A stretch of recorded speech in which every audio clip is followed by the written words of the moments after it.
difference, one cup at a time. Tea time. So be sure to grab your tea, grab a seat, and tune in to Miss Liz.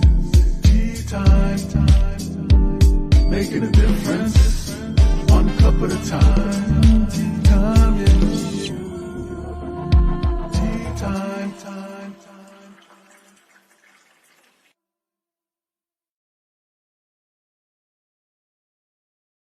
Well, welcome, guys. It is Miss Liz. It is evening tea time. That's right. We did the afternoon tea. Now we're doing the evening tea. That's how we roll in this house. So before we get started, we're going to get you over to Miss Liz's YouTube channel, and we're going to get you to subscribe to Miss Liz, and we're going to get you to ring that little doorbell so you can watch these tea times at any time, at any pace. You can rewatch them, share them. If they resonate, give them to a loved one, a friend, a community member. That's what these tea times are here for. So before we get started, we're going to do disclaimer, bio, and we have a returning guest. And you know how much I love having my guests return, because then I get to dig a little deeper. And tonight we're going to do a triple tea. This afternoon we did a double tea. Tonight we're doing triple tea, because that's just how my guests are. They surprise me all the time. So let's get started, and then I'm going to get Donna in here, give you a little bit on Donna, and we're going to spill a triple cup of tea tonight. Disclaimer for Miss Liz's Tea Time live show. Miss Liz and myself is going live using StreamYard. Before leaving a comment, please grant StreamYard permission to see your name at StreamYard.com. Please be advised that the content brought forward for any Tea Time show hosted by myself, Miss Liz, is always brought forward in good faith. However, may bring forward dialogues and opinions that are not representative of my platform. The facts and information are perceived to be accurate at the given time of airing. All Tea Time guests and audience participants are responsible for using their good judgment and taking any action that may relate to the discussion. The content brought forward may include discussions for some where they may be emotionally at risk. It's significant to know that this show is engaging in discussion forums only to offer and inspire awareness and connection, and is not providing therapeutical advice. If you have any questions about the disclaimer or the panelist discussion, you may freely contact me, Miss Liz, through my email at bookingmissliz@gmail.com. Moving forward, should you choose to voluntarily participate in tonight's show in any aspect, I myself, Miss Liz, welcomes you. And should you decide that the show is not made for you at this time, I respect those wishes and will see you at a later date and time in the future. Again, all Tea Time shows are hosted on Thursdays, 3 p.m. and 7 p.m. Eastern Standard Time. If you see a Tea Time on a Monday or Tuesday, it's a surprise Tea Time or returning guest, or we have a special guest that has reached out to Miss Liz, and I wasn't unable to get them out in time when I released my guest lineup. Now, a little bit about Donna. Well, Donna is a returning guest, first and foremost. Donna Conrad, is an award-winning author, journalist, activist, and teacher. Her core values revolve around individual empowerment, a sustaining ideal running through the books she writes. Her writing interests include articles for Fine Art periodical. I don't think I said that right. I'm going to get her to get me memoir, narrative nonfiction, as well as historical, flash, and paranormal fiction. She is a regular presenter at Writers' Conference. Donna's life is varies as her writing. She embraces change as an exciting adventure. She has studied writing with the likes of Allen Ginsberg, Lawrence Ferlini, and Jack Wright. Her first published book, House of the Moon, Surviving the 60s, is a memoir that explores life in the term of, I'm not sure how to say that word, I'm going to get her to say it for me, decade that changed the world. Her upcoming 4-book historical fiction series, The Magdalene Chronicles, has been acquired by Coal Creek Press. Book 1, The Last Magdalene, will be released April 9th, 2024. So I get the goods before it comes out. So let me get Donna in here, and we're going to spill a triple cup of tea. So tonight's tea we're doing is teaching truth, thoughtfulness. And then we're jumping into the E's, empowerment, empathy, and engagement. Then the A, authenticity, activation, and art. So we got a good cup of tea coming. So grab your tea, grab your coffee, grab a glass of wine. You do not have to drink tea with Miss Liz. And let me get Donna in here. Hi. Welcome, Donna. I'm having tea. Donna, I'm having I tea struggle today. so much with some of these words. Like, I'm just like, I'm not even gonna. I tried, and I'm like, no, I'm gonna get my guests to say it. So, can you tell me where I had some struggles? Well, And then one we'll get was those words. tumultuous, which Yeah, means very, that's a mouthful. tumultuous. Yeah, that's a mouthful. You got to realize I was a high school English teacher. I got to use the big words every once in a while.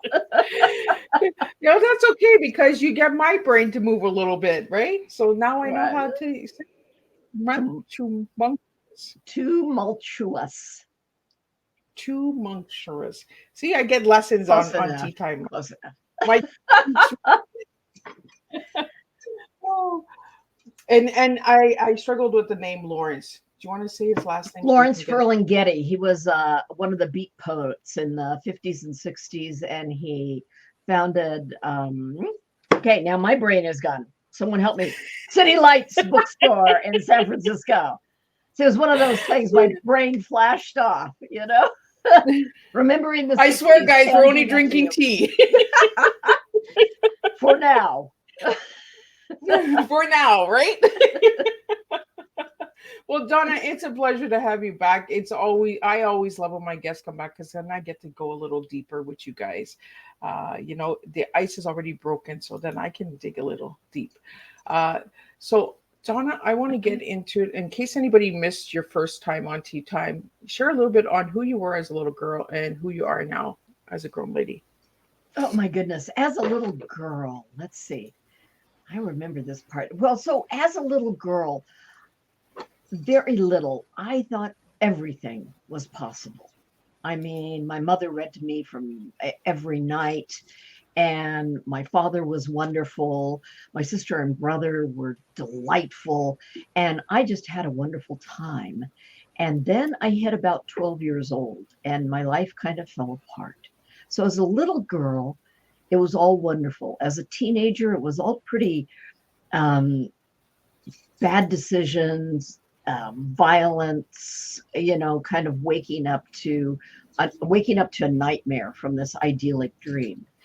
And so now as an adult, I've gone back to the idyllic dream. My life is good.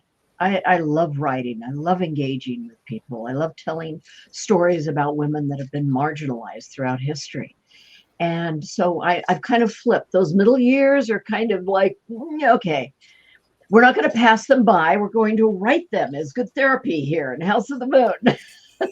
Right? House of the Moon. It was a good time, guys. It was the 60s were a good time. Yes, it was. So, yeah, I think I've kind of flipped back to being that idyllic child who knew anything was possible. So, Donna, what got you into writing?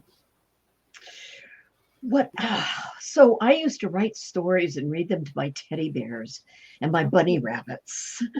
And I think what got me into writing was my maternal grandfather, who was Irish, big red Irish guy. And he was an incredible storyteller.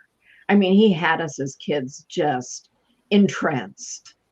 And I learned from him that you can make almost any experience accessible by turning it into a story.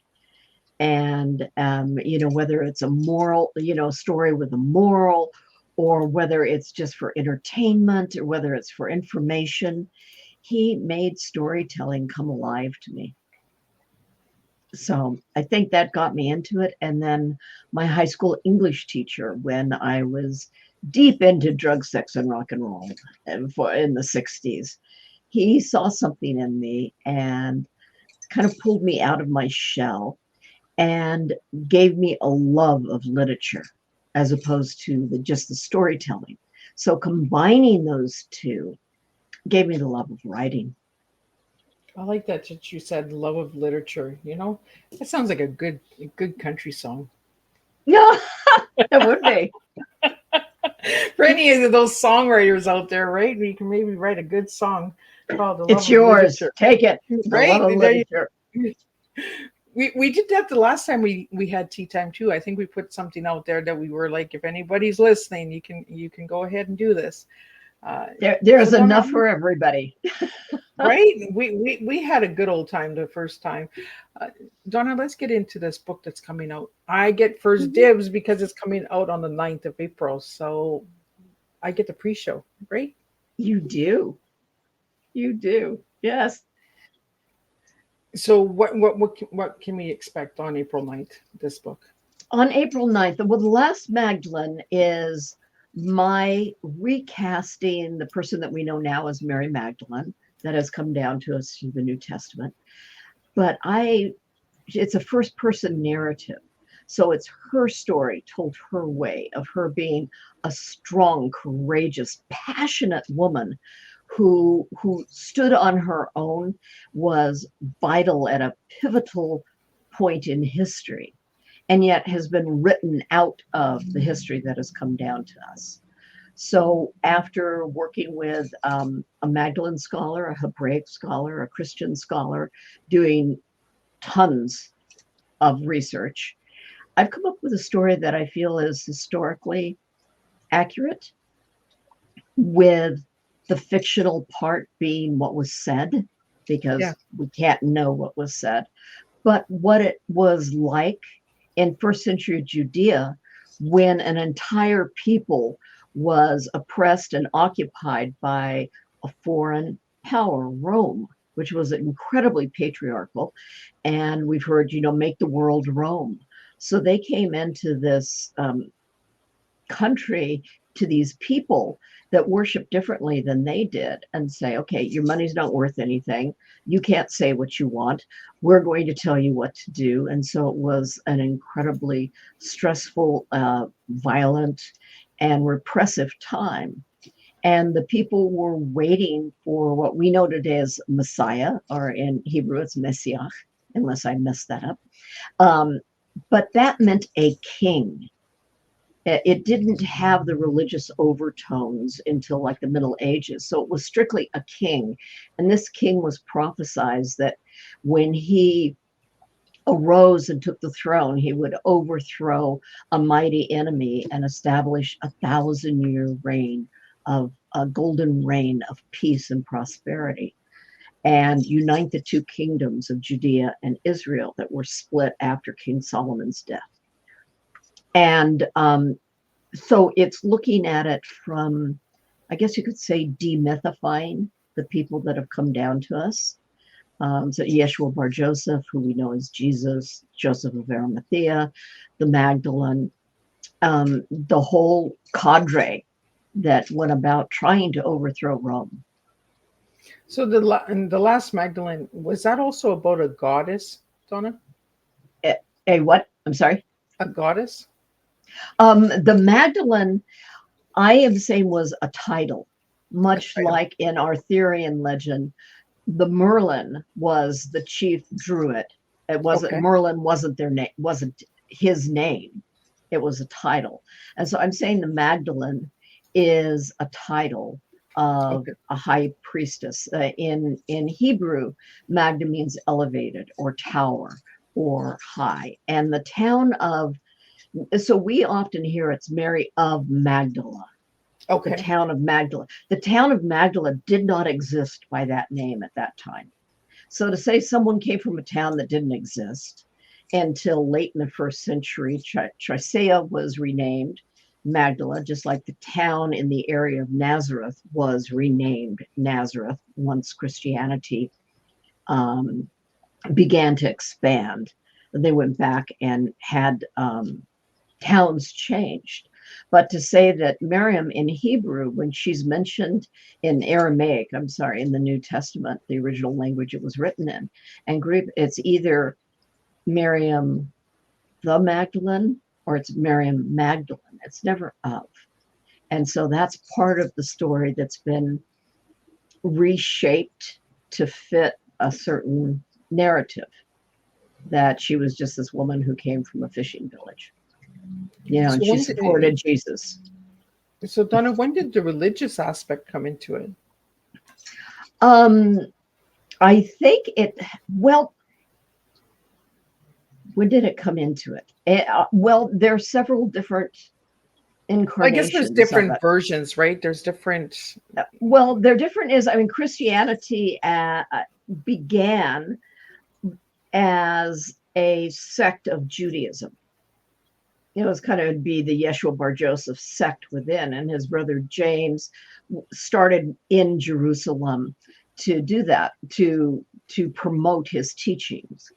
And then Saul, who later became Paul, who we know as Saint Paul, took the teachings and started to expand them into the Hellenized world, which would be the Greek world, the non-Hebrew world. And that's when some of the teachings started changing. Some of the narrative was changed to make the Hebrews or the Jews responsible for the crucifixion, which is historically completely incorrect. It was a Roman punishment for insurrection, and that's what he was crucified for. But if you think about it, and this is not to upset any Christians or anything, but if you think about it, if you're trying to get a Hellenized or Roman world to accept a religion, you don't want to say, oh, and by the way, you crucified their savior. So it is spun so it made it look like, oh, the poor Romans, poor Pontius Pilate. He was such a nice guy. He couldn't help, all the Jews were telling him to crucify. And that is historically inaccurate in most ways, because Rome didn't care what the people thought, which is why they crucified people by the thousands. Yeah. So Donna, what got you into this topic? A Magdalene scholar.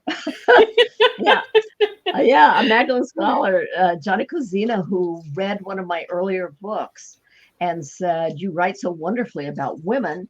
Why don't you write about Mary Magdalene? And like most people who in the Western world, I said, wasn't she in the Bible? And the woman said, okay, let's go talk about her for a while. And so she introduced me to the historical records we have outside of the New Testament that bring her more to life. And then she took me to southern France and showed me all the Magdalene holy sites that are throughout the south of France. And the more I learned about her, the more I really needed to tell her story. And just the opening line of the book, I'll tell you, I'm saying, I need to tell this story. How do I tell it? And it's 2:30 in the morning. All the writers out there, you'll get this. I'm there, and all of a sudden I wake up and I hear this voice that says, I have heard tales of my madness. And I went, oh, I know who's talking to me now. And that one line set the tone for the whole book. That here is this woman who has been demonized, has been maligned, who's been written out of history. And yet she's heard tales of her madness. And now she's going to tell her story. So Donna, we have a question here. I'm not sure if I'm going to pronounce it right, but I'm going to read it out. They're asking, are you a theologian? Am I a theologian? No. I have, though, studied extensively both the Torah and the New Testament, multiple versions of the New Testament. But I did work with a Hebraic scholar out of Haifa University and a PhD in divinity, Christian divinity out of New York.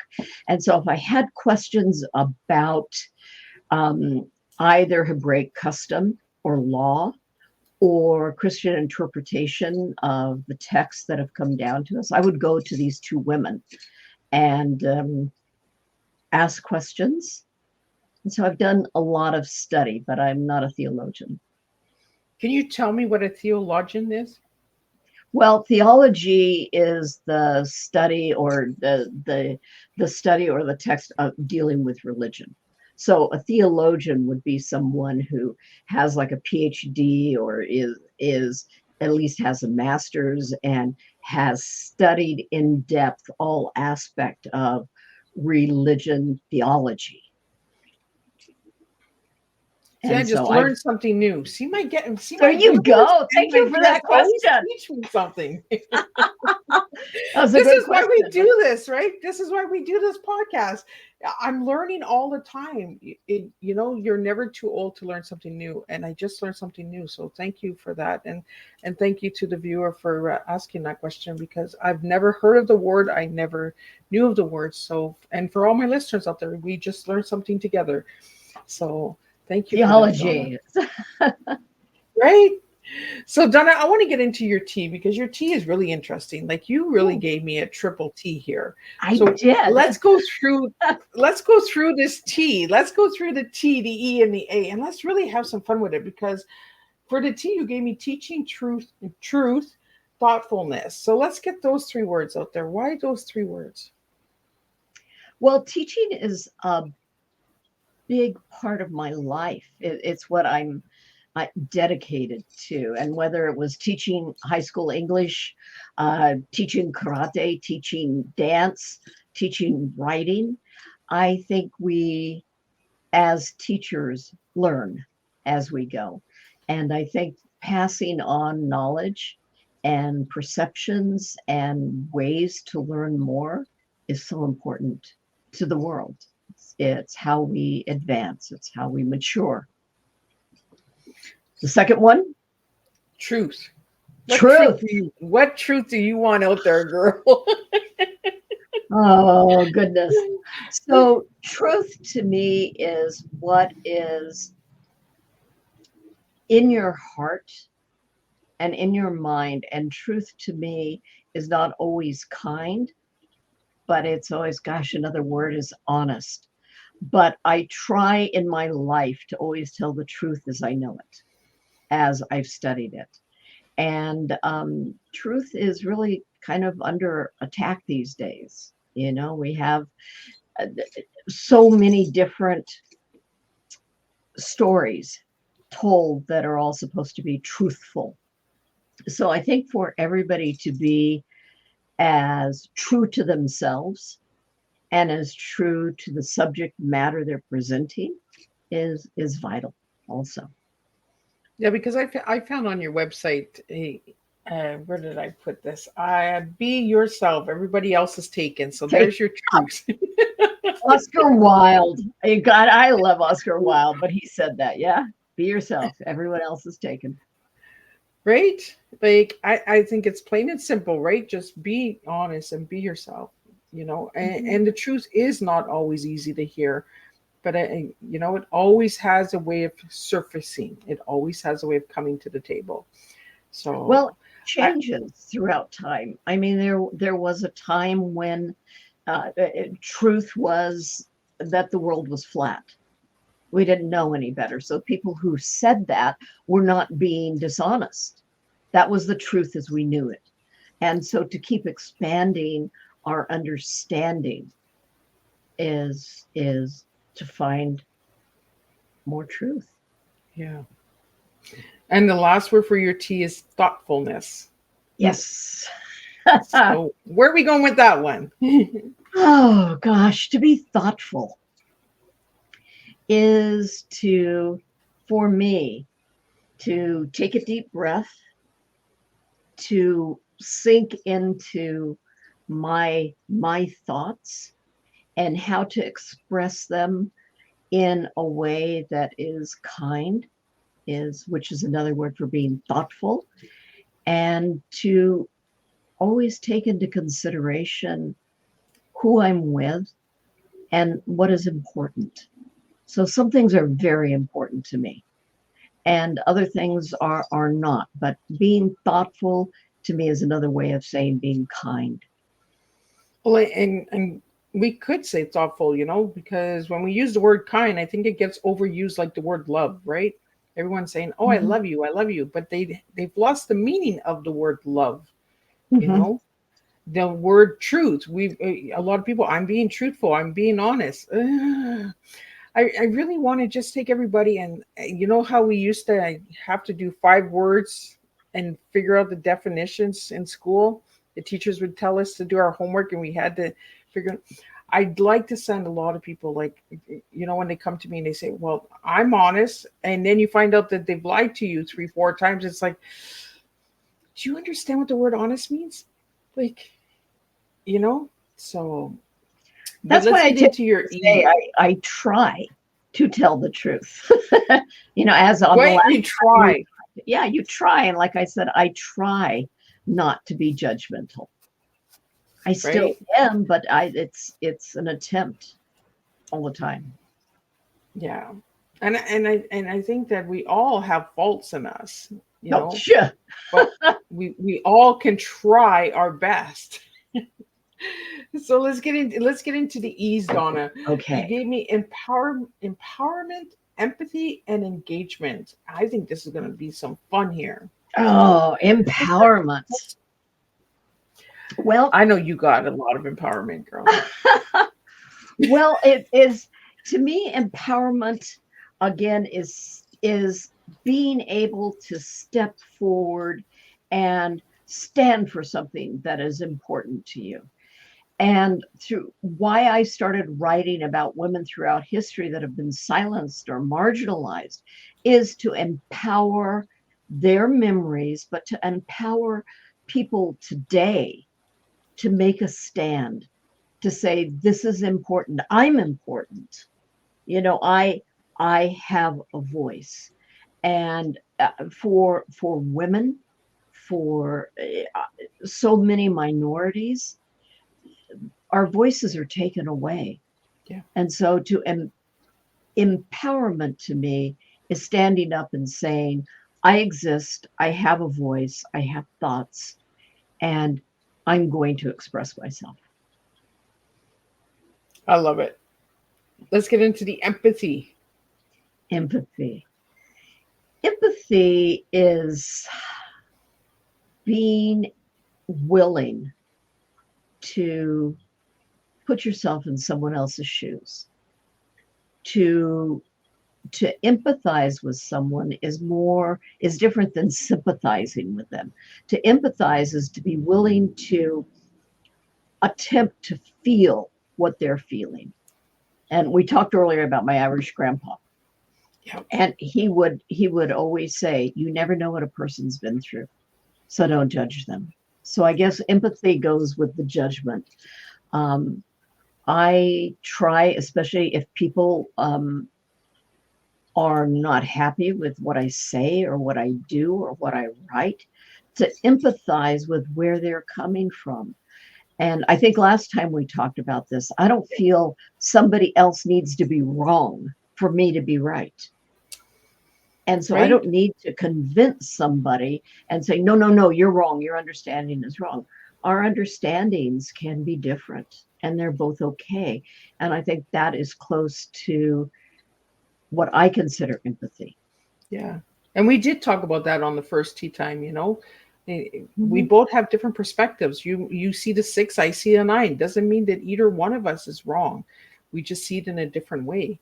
And when we're Mhm. reading a story, it depends on the mood and emotions that we're in as well. Like we might read a sentence and we might be like, and then we might be like giggling because it kind of took us off guard. It depends on where we are, the state of mind that we're in too, when we're reading and when we're writing and working with others, right? It has to do with all the Mhm. emotions. And we talked about that this afternoon with Marbeth, that, you know, the emotional code of understanding human beings, right? That we all have different energies and we all bring something different to the table. And sometimes one energy won't match with the other energy. So, Mhm.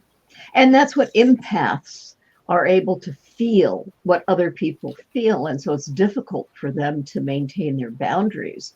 But I would say, in writing this book about first century Judea and about people that are very dear and even deities to other people, I really tried to have a lot of empathy for people's feelings. It's a very touchy subject. yeah. And I'm not saying I'm right. I'm saying that this is my perspective from a historical and archaeological point of view. But I Yeah. always held it in my heart to be empathetic and to the characters. So let's talk about those characters before we get into the last E word. Because Yes. I know these characters got some sense of humor in them. Oh, And she's yeah, we can yes. give too much away. Go grab a book. Okay, let's get into the characters. You go. So the characters, Donna, can you give us a little bit on the characters without giving out too much? Because the book is coming out April 9th. So if anybody would like to go and grab a copy, right? But we're not Right, going to and- give everybody the goodies, right? We're going to just give them a little tweak. So maybe give me a little tweak on one character in the book. Oh, well, we could take Miriam the Magdalene, the last Magdalene. And she is a highly intelligent, highly courageous. I guess my grandpa would call her a real pistol. I mean, she's pistol. she's got a temper, and she's got actually, I will say it, a sense of entitlement. She has been raised as the leading daughter of Bethany that's going to be married to a king. And she does have a certain sense of privilege. And throughout the book, she is brought to the reality of what life is like for the people. There's a part of the book and near the beginning where someone else tells her, you don't know anything about what the people outside of your temple are experiencing under Roman rule. So don't act like you do. So what does she do? She takes a pupil outside of the temple and she learns about her people and the struggle that they're under. And there's a line in it, that says, and I learned that though my people would bow their head to no other God, they bowed their back to the whip of Rome. Wow. So that's one question I have for you, Donna. When you wrote this book, did you write it in the Greek language? No, nor in Aramaic. I don't. There are some Aramaic and some Hebrew words in it, but I really had help from my Hebraic scholar, but it was English flat out. Okay. So yeah, So Magdalene is a real woman who goes through so much, and her arc is one that I think is empowering. Back to that word. Yep.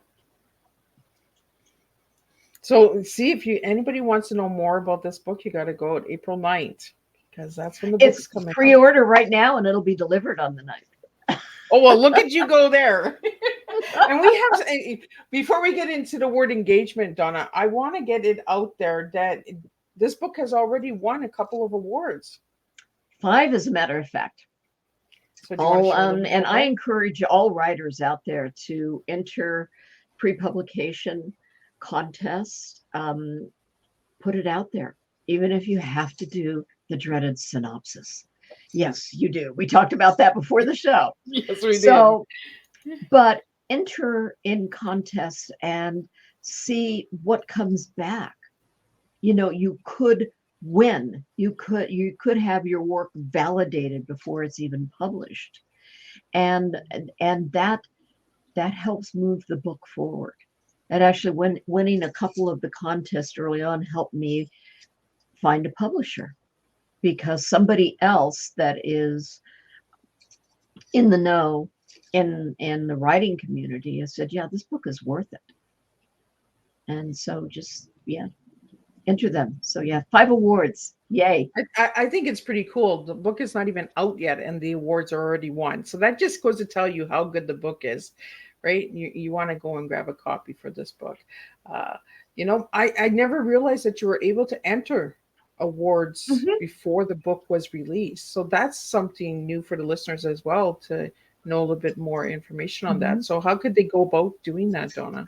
Well, you look at your writers' conferences. One of the book won first place at the PNWA, which is, if I can talk, Pacific Northwest Writers Conference, which takes place in Seattle, and it won first place for historical fiction there. And there are contests all over that are and it's specific to genre. And so look at contests. One thing one told me that if the contest has like 80 categories and costs $100 to enter, it's more about making money for the contest than it is about the writing. Oh, So look really? at, well, yeah, because if you've got 80, it's more the business Yeah. of the business end of writing.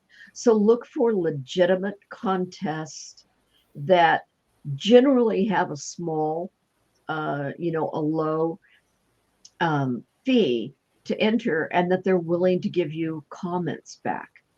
And so I would say a lot of the writing conferences, the Historical Novel Society conference, they have a wonderful contest.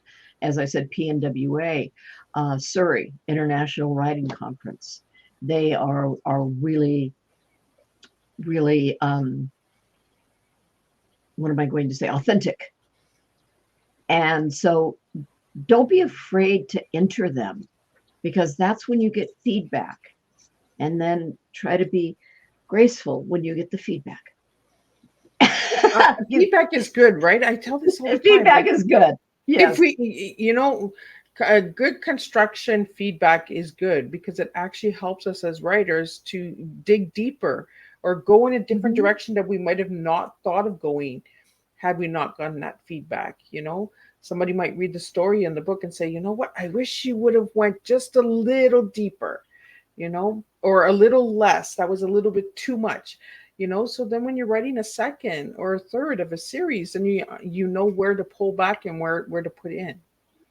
Absolutely. And the other thing along that line is for writers to find their tribe, and to find those people that polish all of your good points, and kindly point out all those areas that you're not quite as good at, and they always encourage you. If you end up in a group of writers that are always putting you down and saying, that didn't work, get out of it. We don't need that in our lives, but we need constructive criticism. And I belong to the Creative Academy of Writers, which is out of Canada, an online group. And within it, they have different subgroups. And my historical fiction subgroup has listened over and over on open mic night, and 6 of them were beta readers. So, and the book changed dramatically when I got their comments back, and they all know historical fiction. So if you're writing fantasy, make sure the people that you're working with understand the parameters, the world of fantasy. Because if you go with someone who writes straight history, they might not get the fantasy part of it. So go to your peers, and that's what I say when you find your tribe, those people that you really belong with. Yeah. And oftentimes you find that at writers' conferences, which is where I found the Creative Academy. It was up at the Surrey International Writers Conference. Well, and that brings us, Donna, right into your word, engagement, right? Engagement, yes. Right? My high school English teacher told me once, this is one of his favorite lines. He had filled out a lot of scholarship applications for me. And I said, do you think I stand a chance? I mean, I didn't want to engage. I didn't want to move out. And he just looked at me and said, you have to take a chance to stand a chance. Don't you now? And you said that on the first tea time, because I remember Yeah. hearing that. he was remarkable. And that is engagement, to reach out, to take that chance to say, I'm going to go to this conference. I'm going to enter this contest. I'm going to walk up to this author that I admire and say, I love your work. Or, how did you do it? Or something. Engage with people. What you do all the time, Miss Liz, you engage with people. And this is how we learn. This is how we grow. This is how we change. Well, I like engaging with people. I get to learn cool things. Absolutely. So, Donna, I want to get into the A's now. And you had already brought up the one word, authentic, but you gave me authenticity. And there's a big difference between authentic and authenticity, correct? Authenticity. Well, authenticity, yeah, is the same root word of being authentic. But authenticity is embracing um, your true self or the truth as you see it at the time. And so, yeah, the root word is being authentic. So I think authenticity is just kind of tumultuous. Yeah, it's a fancy way of saying it. You just like to But twist my tongue. exactly. I stay up at I get night my saying, twisted what tea word when can I Donna give comes her? to the table, guys. Like, he twists my tongue all the time. Oh, Yeah, but I think your sec, yeah, authenticity is something that I look for in people, in books, in movements, in rhetoric. yeah. I'm so happy you said that because we see so much out there, but the authenticity is not always at the table, right? Mhm. And it goes right back to the empathy, right? Because you can feel the energies. You can feel, like, ooh, I'm not sure about this table. Let me go to the next table. It's like when you go to Well, a and conference, right? yes, And you feel pulled to a table, and then there's a table beside, and you're like, oh no, I'm going to skip this one. exactly. Exactly. And it's just being authentic in yourself, saying, this is my feeling. It may have nothing to do with what that person is doing, but for me at this time, it's not right or it's absolutely right. Yeah, And be willing to be flexible. What's right today may not be right tomorrow. What you were saying about reading a book. yeah. I one of my favorite book series is The Dragon Riders of Pern. I by Anne McCafferty. I tried to read that book 3 times and just was like, "Ugh, this is so horrible. There is no way I can get through this." Okay, set it aside, open it back up because everybody said you have to read it. The fourth time I opened the book, boom, I was right in it. I was like, "Oh, this is incredible," and that's because I had changed Yeah. over that time, and now it was something that I could empathize with, I could relate to, it had meaning for me at that time. But I was willing to put it away the first 3 times. Well, and that's it, right? Because we weren't ready for you weren't ready for the story. You weren't ready Mhm. to see it, right? And sometimes that's what it is. We grab a book and we're like, "Oh, we're going to read this book. We really want to read it." And then we're just like, "Oh, I'm not sure about this book." Like, put it aside. It took you 4 times, Donna. So, On I the fourth definitely time, tell and my then I kids read that's why the every book. library's there. You can go and read it at any time. Yeah, and I think there are like 20 books in the series, and I read them all once I started it. But you had to get that flow, right? It's just like a good tea, right? You Exactly. just got to get that flow. And then you're like, oh, okay, now I get it. It had to be So your steeped second, just right. right? It had to be steeped and steamed. Your second word you gave me, I've never heard this word before. So I'm going to get a little Uh-oh. education on this one as well. It's the action, actuation. Actuation. Actuation. Actuation. That Yes, I've means, never heard that.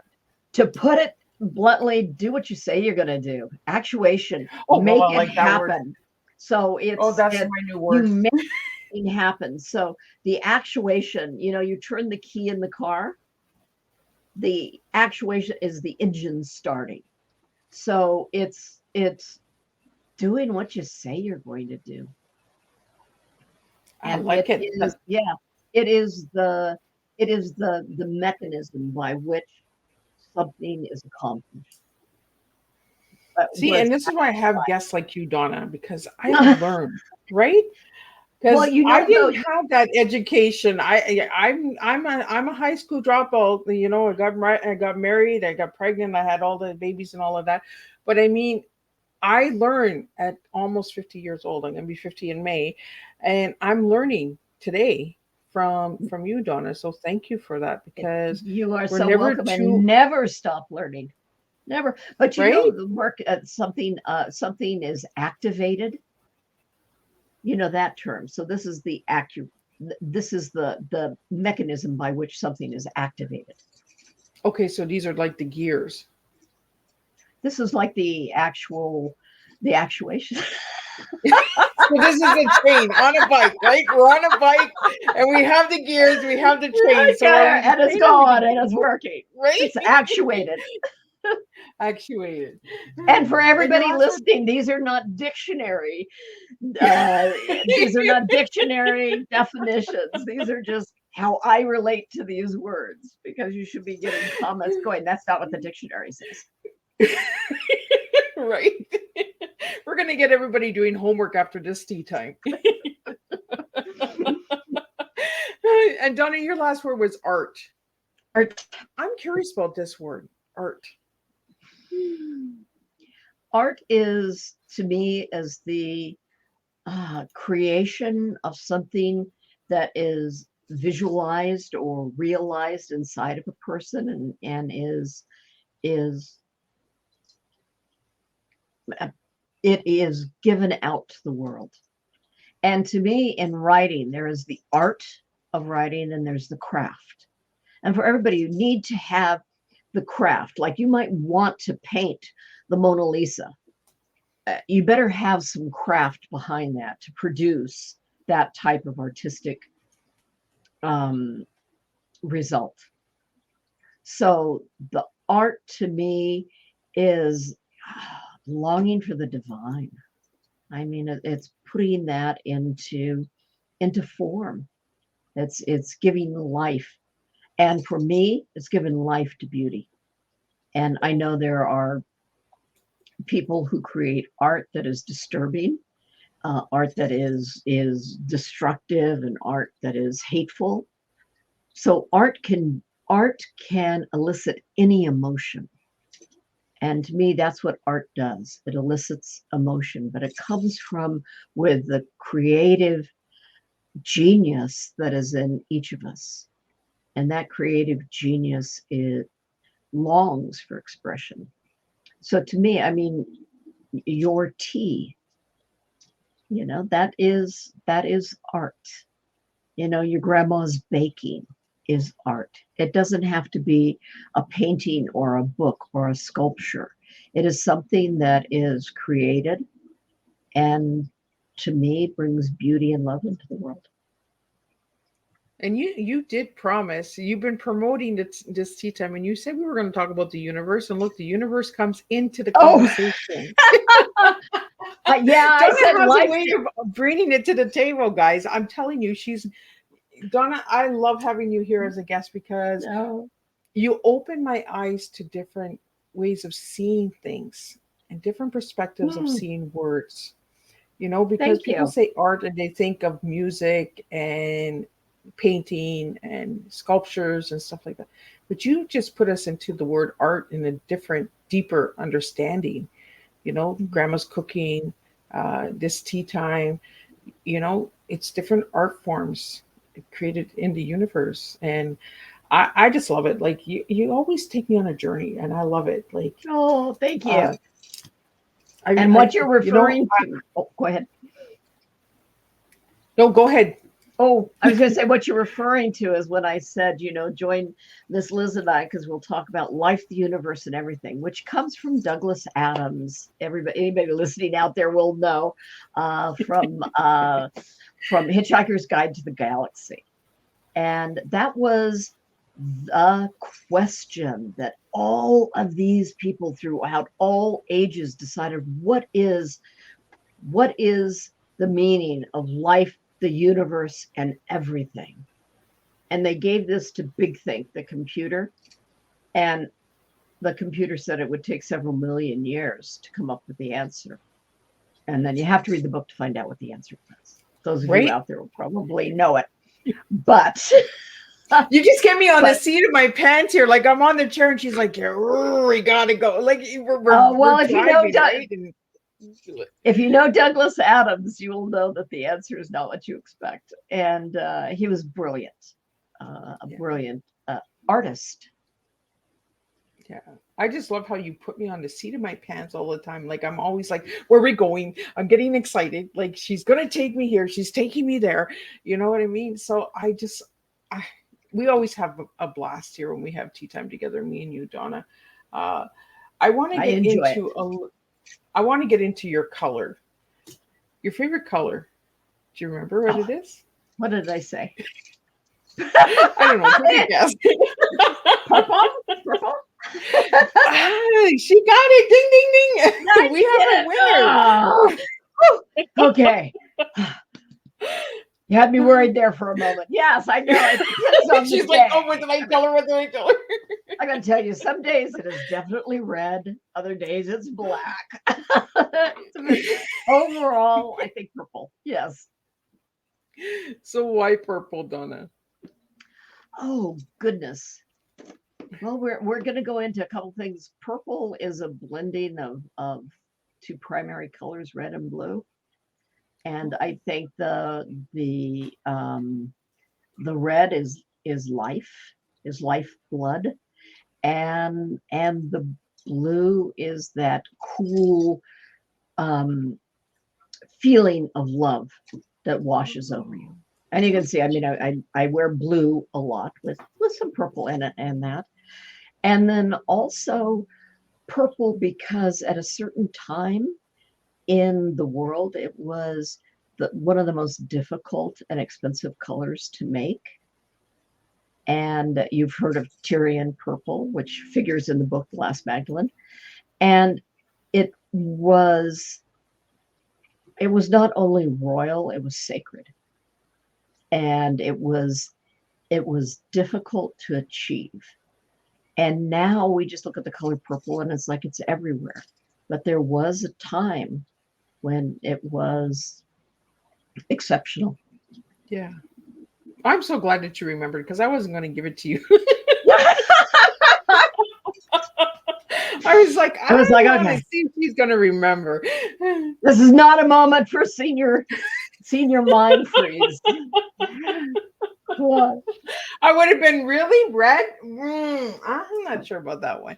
But we do have these days where it is different colors that we're drawn to. And, our emotions again, how we look at things, the perspective of the moment.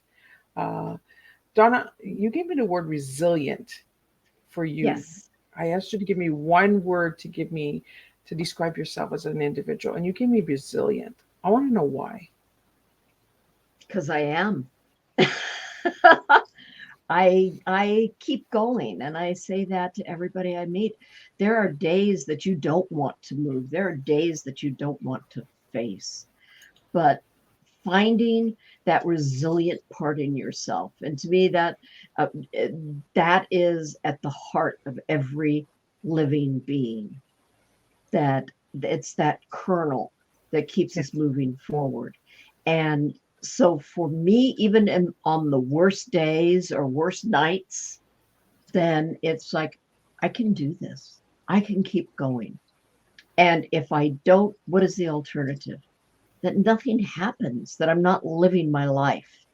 And so I think resilience. And now you're talking about colors all day today. I'm in the Pacific Northwest. Spring has sprung, but Mother Nature didn't get the memo. So you got snow? Yeah, so not snow, but cold and rain. So I've been in this wonderful kind of a sage green sweatshirt. Oh. And it's a little lighter than sage green, but it reminded me all day long that spring is coming. That green is the color of growth, of new birth, of moving forward. And so, I gave you resilient a long time before that. But it is, to me, you keep moving forward. If nothing else, if you say, one day at a time, that's too much for me to do, then make it 1 hour at a time.